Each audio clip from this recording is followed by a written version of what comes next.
So yung 32 slope protection projects, magkano po ito, sir? Nako, yun ang kinukwenta namin. Napakalaki. Bilyon. Kasi ilang taon na yan eh. Hindi lamang ang nakita lang natin na insertion itong 2025, 6.79 billion. Pero before that, marami pa mga proyekto. Nandiyan nga kasi nung meeting ko with the ombudsman, hindi si ombudsman mismo, yung isang Ibang tao po. assistant ombudsman nila doon. Pinagharap ko sila ng DPWH para mas madali ang coordination. Sila na yung directly mag-coordinate. Hinarap ko na rin yung testigo na sinabit ko na rin yung affidavit. Kasi ang pakiusap ng at least dalawang testigo na kausap namin, 4 yun eh. Yung dalawa kasi, 6. Yung 4 kasi parang nawala na kami ng contact pero pinasabihan ko na sila paano ko silang tutulungan kung makipagtalo sira sa usapan, Nasabi nila magko-cooperate, sabi ko tutulungan namin kayo sa ombudsman kung pwede kayong umobra bilang mga testigo na lamang. Mga kontraktor ito na nandiyan nakalista at ngayon dahil hindi sila nakipag-alaman sa amin, sabi ko pasensyahan na, talagang papapaila namin sila ng plunder. Kasi maraming kontraktor diyan, yung St. Timothy, St. Gerard, ito yung Diskaya. Yes po. Tapos yung top-notch Catalyst Builders, ito yung kay Yumir Villanueva. Ang kasosyo niya doon, itong si Gian Galang, lumabas na sa news nyo eh. Itong One Frame at saka yung Core Check. Malalaking proyekto nila dyan kasi sila yung magkakapartner. Ito yung bilihan ng mga kontrata. Na kung saan parang sumasahod lang yung iba na matatalo pagkatapos mag-implementa yung iba. Andyan din yung DAL, yung DAHL, meron din diyang Tuchar. Maraming mga contractors na ma-involve dito na maliwanag na talagang ghost project ang ginawa nila kasi yung litratong ginamit sa pagsingil nila sa progress billing pati sa completion, sa final billing nila, nanggaling sa ibang lugar.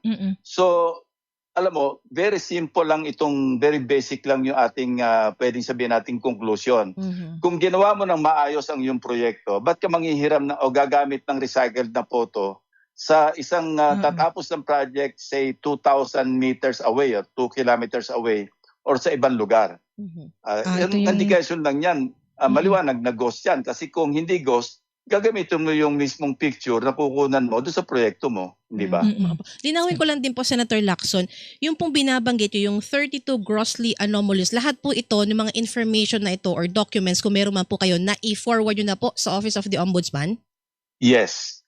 Yes. Okay. Ito, official documents ito. Actually, ang isusupina ng Ombudsman dyan, yung DPWH, kasi official record siya ng DPWH. Pero yung nauna naming mga information, mga photos, pati yung mga geotagging, yung grid coordinates, pati yung billing, nakuha namin yun sa sarili naming sikap.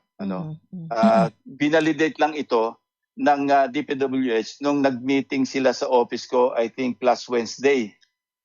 Wednesday this week, ito lang Wednesday na after nung aming session, pinag-meet ko sila sa office para direct na yung coordination din between PRA at saka ng DPWH. At nabalidate nga na yung aming mga hawak na dokumento at mga photograph, ito na yung nasa system din nila na talagang pareho.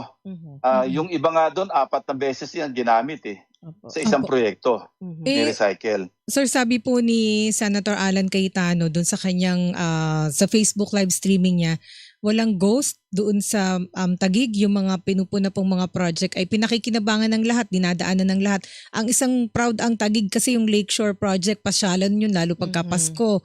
Tapos yung ding mga pinaayos na po doon, dinadaanan ng mga papunta ng Rizal, papunta ng iba't ibang bahagi ng Metro Manila. So ano po ang tugon ninyo doon, sir? Hindi naman yun ang pinag-uusapan Ang pinag-uusapan dito, ilan yung ghost project doon sa ginastusan ng pera ng gobyerno na maliwanag sa ebidensya, sa dokumento na talagang ghost. Yun naman sa reclamation, pwedeng pinapakinabangan nga. Pero dapat sumunod siya sa proseso, sumunod siya sa batas, na kumuha siya ng dapat na mga permit. Pero sabi nga ng PRA, ni isang permit wala silang kinuha. Pero sir, bakit po si Senator Alan Peter Cayetano ang puputukan? Di ba ho pagka mambabatas kayo mga legislators, pwede magpa-insert o humingi ng budget, hindi kayo dapat hands-on sa mga project.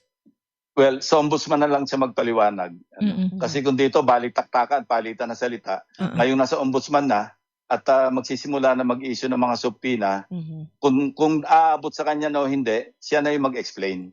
So yun na lang masasabi ko. Hindi yung kasi kung ako magsasalita, tinatanong nyo lang ako, sinasabi ko yung totoo na may mga dokumento.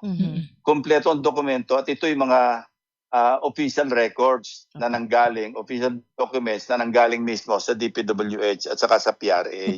So dun sa mga anomalyang mga projects na ito, nasaan po ang misis ni Senator Cayetano? Kasi yun ang mayor eh. Tapos nasaan din po? Hindi na ako para magpaliwanag niyan, Nimpa. Opo. Lahat ng dokumento doon na sila mag-explain sa ombudsman. Kasi pagka ako magsalita, sasabihin nila, word against word, allegation, kontra-depensa, mas mainam, ngayong nasa ombudsman na yan, doon na lang sila mag-explain. Pag dinatnan sila ng subpoena. Ang may insertion po ba si Senator Alan Cayetano lang? Si Senator Pia Cayetano ho ba wala? Meron din. Ayoko na lang banggitin, pero meron din. Ay, saan ba tayo yung banggitin?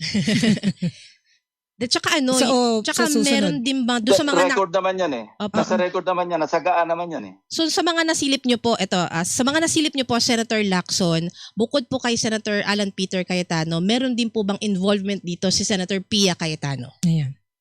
Sa ngayon wala, pero sa insertion meron. I think nasa 4.7 billion. 4.7 Don't think billion. 2025.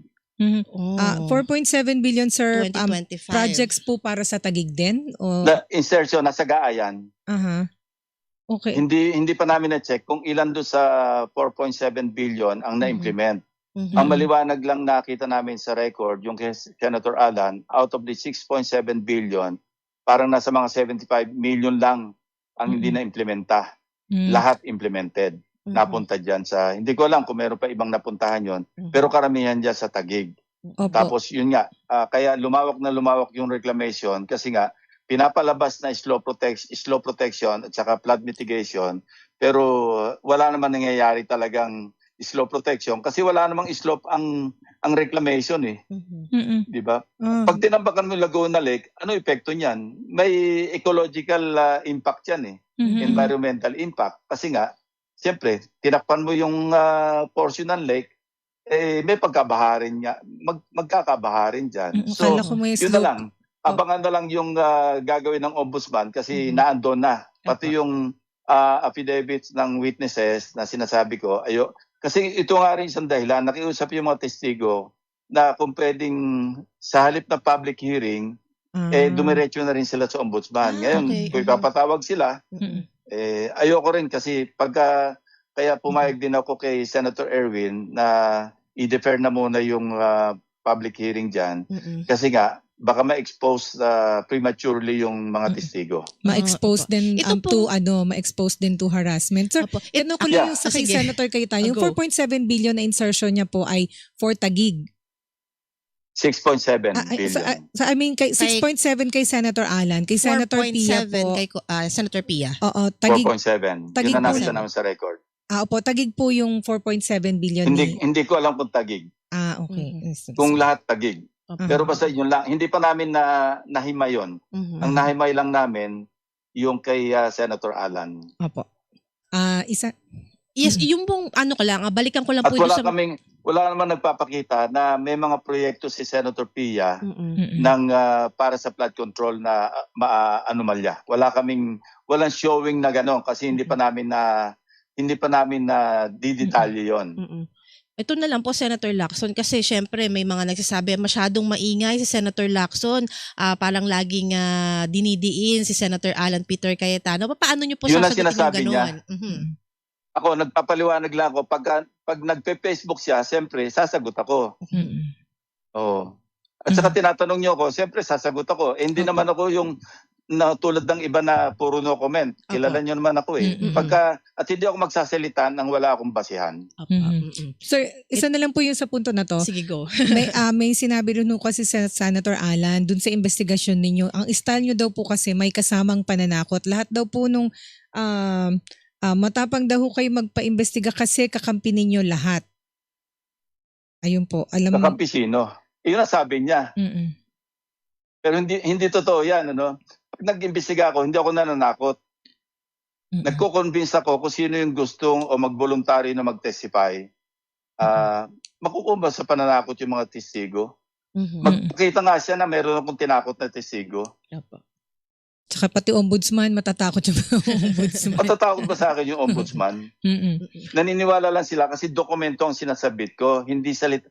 Alam mo, kung pupunta ka sa ombudsman, makipag-usap ka at puro boka-boka lang, wala ka naman pinapakita, papaniwalaan ka ba? So, sir, paano po yung sir, kung wala ng investigasyon dito, kaya nga nag-share ako sa media ng at least 2 photographs na merong grid coordinates para makita, parang sample lang yun eh, random sampling yun eh, para mapakita na talaga merong ghost project doon. Opo. So na may mga nakapirma doon sa final billing, pero marami yan. So isang tanong na lang po tungkol dito. So kung hindi na po magpapatawag ng pagdinig ang Blue Ribbon Committee tungkol sa flood control scam, ipapaubaya na sa ombudsman, paano po sasarhan yung naging investigasyon? Kailangan ho bang gumawa ng final report? Na kasi nabitin po tayo doon sa yung pong inyong draft report na nagkulang po kasi sa pirma, sir. Committee report. Hindi yung draft report. Talagang Chairman's partial report pala. committee report yun na hindi napirmahan ng mayorya. Kaya hindi na ilabas sa floor para pagdebatehan. Hindi ko na-sponsor. Ang ginawa ko, dinaretso ko na rin sa ombudsman yun.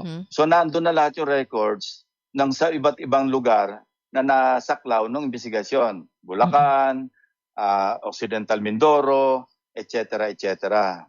So nandun na yon. At palagay ko naman, nakatulong yon maski paano doon sa sinasagawang fact-finding at saka preliminary investigation ng ombudsman, pati yung mga naisampa na sa Sandigan Bayan. Ngayon, ang hinabol ko doon na hindi kasama sa partial committee report, yung Taguig case studies namin na 5. So nadagdagan ngayon kasi nga nagkaroon kami ng pagpupulong kasi tumawag sa akin si Secretary Vice Dizon, I think that was last Sunday morning, na nangako siya na all-out support ang DPWH pagdating sa Taguig. Kasi ang pagkaalam ko, magkasama nga sila ni GM Lino Cayetano nung tumawag siya sa akin eh.